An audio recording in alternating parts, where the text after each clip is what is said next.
Assalamualaikum warahmatullahi wabarakatuh. Saya Zairah dan Ayas daripada ADKT.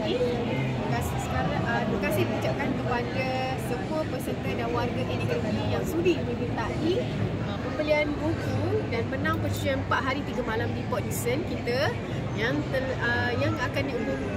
berakhir pada hari ini 7 Disember 2025 yang saya akan umumkan sebentar lagi secara live.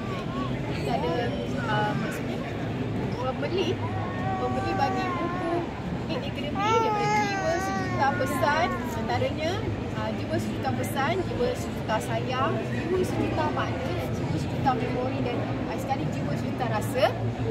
Mana-mana pembelian kelima buku ini layak untuk menangi menang percutian 4 hari malam di Port Dickson dan juga bersamaan satu buku bersamaan satu cabutan bertuah.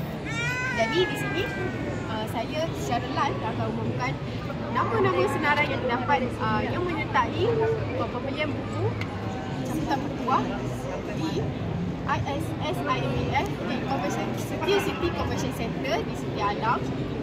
So kat sini mari kita akan mulakan cabutan. Bismillahirrahmanirrahim.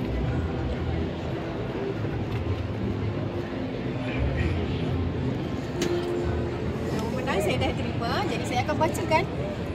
Pemenangnya adalah Puan Salmiah Syahlan. Okey, tahniah Puan Salmiah.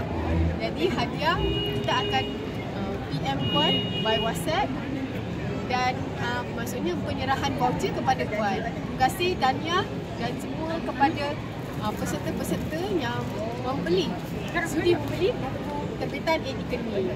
Jadi jemput masih ada lagi masa untuk dapatkan buku terbitan Akademi, 5 buku terbitan Akademi di SIMBF Setia City Convention Center di rak serandau acara S18 berdekatan dengan pentas utama SIMBF.